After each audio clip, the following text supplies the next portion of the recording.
Now this is part B questions. 21 to question number 26 are 2-mark questions. So 21st question is, prove that root 2 plus root 3, this number is an irrational number. So how to prove such questions? For this, we will adapt or adopt the method of contradiction. So what is method of contradiction? Let, by method of contradiction, the number root 2 plus root 3 is a rational number. So that means we are assuming that it is a rational number. We have to prove that this number is an irrational number. So by method of contradiction, we are saying that no, it is not irrational. Instead, it is a rational number. And if it is a rational number, we can write this number in form of P by Q, where P and Q belong to the set of integers. P and Q are co-primes, and the denominator Q should not be 0. So these are definition, or this is a definition of a rational number. So we have assumed that root 2 plus root 3 is a rational number, where we have to prove that this is an irrational number. So our assumption, this is the assumption, we will land on we should land on a wrong result. That will tell us that since our assumption was wrong, we landed on a wrong result, and hence we will accept the statement. So this is how method of contradiction works. So here root 2 plus root 3 is a rational number. This is our assumption. If it is a rational number, this can be written in P by Q form. Now square on both the sides. So squaring on both sides. When we square on both sides, the left hand side turns out to be root 2 plus root 3 whole square, something like a plus b whole square expansion, and right side is a p square by q square. Left side on expansion, we will have a square, root 2 square is a 2, b square is a 3, plus twice of a into b. Twice of root 2 into root 3 is root 6. Right side we have p square by q square. And on transposing, we will have 2 root 6 is equal to p square by q square minus 5. And then we can write this as root 6 is a half of p square by q square minus 5. Now you can see and understand that left side is root 6. Root 6 is an irrational number. It's an irrational number, in fact. It's an irrational number. And right side is p and q. P by q is a rational. Its meaning is p square by q square is also rational. Rational minus a rational number is rational. A rational number multiplied to a number or a fraction has to be a rational number. Now where did we reach? We reached on a conclusion that an irrational number is equal to a rational number, which should not be possible. And this wrong result we landed because we assumed something wrong. What was the wrong assumption? The wrong assumption was root 2 plus root 3 is a rational number. Because our assumption was wrong, we landed on a wrong conclusion. So hence, what is it true? So this does what? This contradicts. This contradicts our assumption that root 2 plus root 3 is a rational number. And since the contradiction has occurred, we will say that root 2 plus root 3 cannot be rational number because we are getting a wrong result. So if it is not a rational number, it should be an irrational number. So this implies that root 2 plus root 3 is an irrational number. And hence we have proved it. So it is an irrational number. Now the 22nd question. The question states, if 3, 3, 6, y, x, 7 and 5, 6 are the vertices of a parallelogram, keep in mind, taken in order, find the value of x and y. So in coordinate geometry chapter, if you happen to see parallelogram, then use the property of parallelogram for finding the missing coordinates. So what is the property of parallelogram we should use? The property of parallelogram is the diagonals bisect each other. So A's coordinate, we have to take the coordinates in order. So A's coordinate be 3, 3, B's coordinate 6, y, C's coordinate x, 7, D's coordinate 5, 6. And diagonals of a parallelogram bisect each other. They only bisect each other, not at right angles. That is for rhombus. Okay, so here we'll just write since.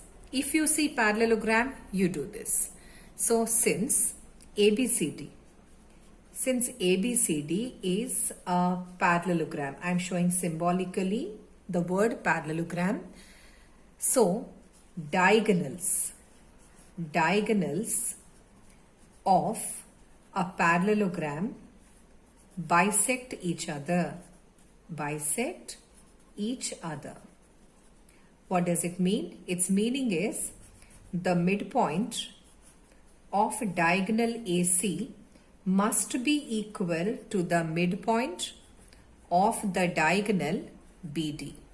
And what is the midpoint? Midpoint according to our labeling is O. So O's coordinate for AC line and O's coordinate for the line BD we have to find. We know the formula for midpoint. Midpoint formula is x1 plus x2 by 2, y1 plus y2 by 2. The other side also BD direction. Midpoint x1 plus x2 by 2, y1 plus y2 by 2. So here when we go for AC, the left side midpoint, when we find, we will take A's coordinates as x1, y1, C's coordinate as x2, y2. And when we take midpoint of BD, B's coordinates let us then take as x1, y1, D's coordinates let us take it as x2, y2, and find the midpoint of AC and BD. So here O's coordinate, which is midpoint of AC, so that will be 3 plus x by 2. So I'm using the formula, and y1 plus y2 by 2. So AC direction, that is 3 plus 7 by 2. Now right side O is midpoint of BD, and now when we see the line segment BD, I have already written in green the x1, y1, x2, y2. So here 6 plus 5 by 2 and y plus 6 by 2. Now what we do is we equate the x coordinates and the y coordinates. So x coordinates will equate and y coordinates we will equate. As a result, we will get 3 plus x by 2 is 6 plus 5 by 2. You can cancel the 2 in the denominator, and then x will be 6 plus 5 is 11. 11 minus 3. 11 minus 3 is 8. So x is 8. So missing coordinates for parallelogram question in coordinate geometry, we have to use this property. Now equating the y coordinates, that is 3 plus 7 by 2 is equal to y plus 6 by 2. And you can cancel this. 10 minus 6 is y. So y is 4. So what are the missing coordinates? Missing coordinates are 8 and 4. Now the 22nd question has a choice. The choice question is find the value of y for which the distance between the points P 2, minus 3 and Q 10, y is 10 units. So here let us have a line segment whose end points are 2, minus 3 and 10, y. According to the question, the length of line segment PQ is at 10 units and we have to find this missing coordinate. So we will use a distance formula. By using distance formula, PQ is a 10. So if I square both the sides, I'll have PQ square is a 10 square, that is 100. So now applying distance formula, x2 minus x1 whole square plus y2 minus y1 whole square is 100. Now I don't need a square root because I wrote square. So here we can take coordinates of P as x1, y1, coordinates of Q as x2, y2.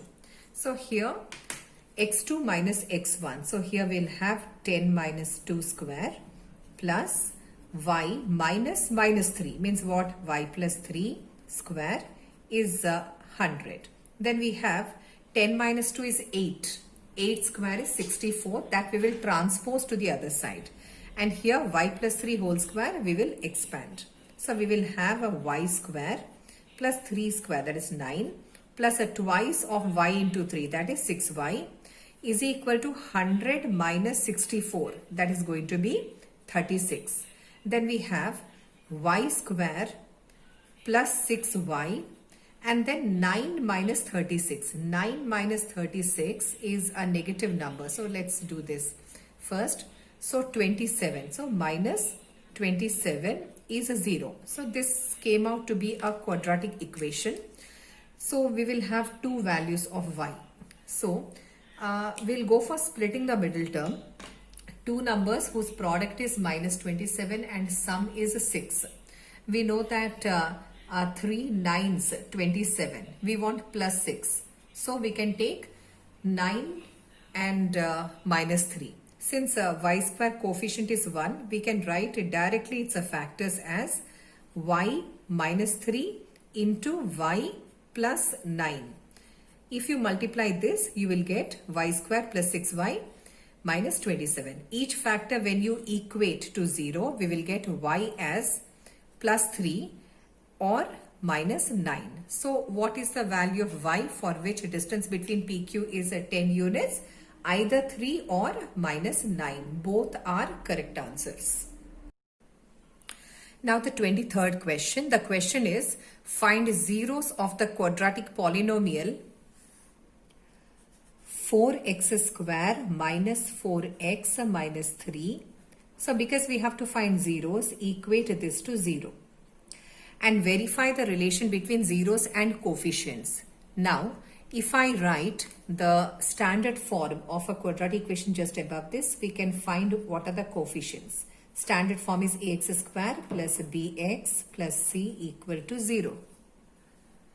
Here a is 4, b is minus 4, c is minus 3. So we have ABC. Then let us find the zeros by splitting the middle term. So here minus 3 into 4 is minus 12. I have to factorize 12 into factors such that their sum comes out to be x coefficient. And what is x coefficient? It is minus 4. So 12 can be taken as 4 threes. So that won't give us minus 4. So we can go for 6 and 2. 6 minus 2 is 4. But we want minus 4. So minus 6 and plus 2. So here we will write 4x square. Middle term is being splitted. For that I will write here plus 2x minus 6x, which will be minus 4x. And the last term is 3 equal to 0. Take highest common factor here. Highest common factor is a 2x. And then in the bracket we have another 2x plus 1. Repeat the bracket, 2x plus 1. And then we can have here minus 3. Minus 3 times 2x is minus 6x. Minus 3 into 1 is minus 3 equal to 0. Throughout highest common factor is a 2x plus 1. And in the bracket we will have 2x minus 3 equal to 0. Equate each factor to 0. We will have x as minus 1 by 2 and 3 by 2. So now one of the value of x we can call it as alpha, which is minus 1 by 2, and another value of x can be called as beta, which is 3 by 2. And we already know ABC. Now let us verify the relation between zeros and coefficients for a quadratic equation. Here we know that sum of zeros is minus b by a and product of zeros is c by a. So we can write left hand side as well as right hand side. So here we'll have minus 1 by 2 plus 3 by 2. Right side is minus of b. b is minus 4, a is 4. Now let us see whether the balance occurs or not. So left side we'll have minus 1 plus 3 by 2. Right side we have 4 by 4. So here we have 3 minus 1, that is a 2. 2 by 2 is 1 and here it is 1. So one formula is verified. The other one, this is minus 1 by 2 times 3 by 2. And here c by a, that is minus 3, a is 4. So here multiply the numerators, multiply the denominators. Minus 1 into 3 is minus 3, 2 into 2 is 4. The right side is already minus 3 by 4 and hence the relations are verified. Now the 24th question is a construction question. Here draw a pair of tangents to a circle of radius 5 centimeter which are inclined to each other at 60 degrees. So this construction I will include a part of the video which I have done on open board. However, how to do this construction? It's very simple. We can draw a circle of radius 5 centimeter. Then draw a radius, one of the line joining center of the circle to the circle.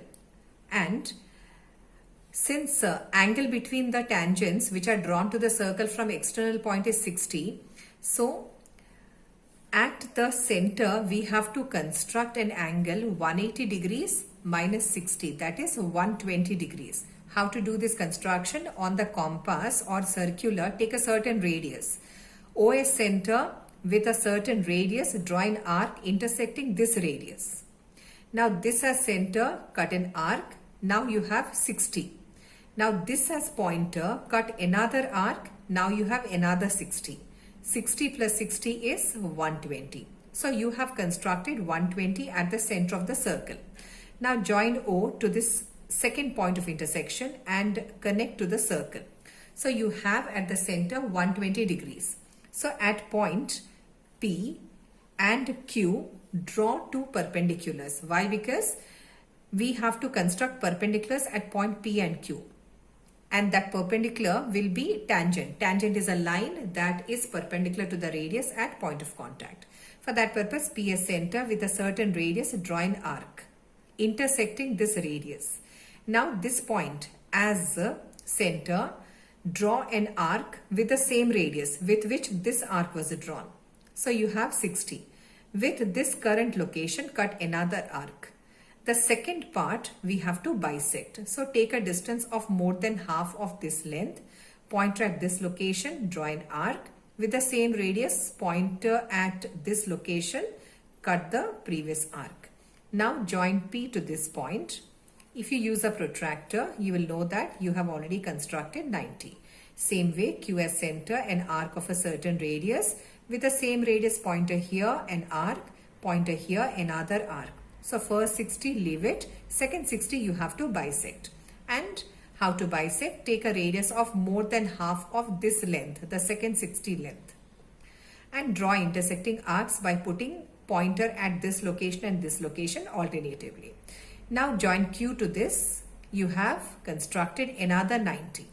So here, because P plus Q is a 90 plus 90, 180, then central angle plus the external angle, that is angle R, should be also 180. Since this is 120, this angle will be then 180 minus 120, that is 60. So whenever exterior angle is given, you have to construct at the center an angle which is 180 minus the exterior angle. And this angle when you construct, automatically you will get the exterior angle as 60.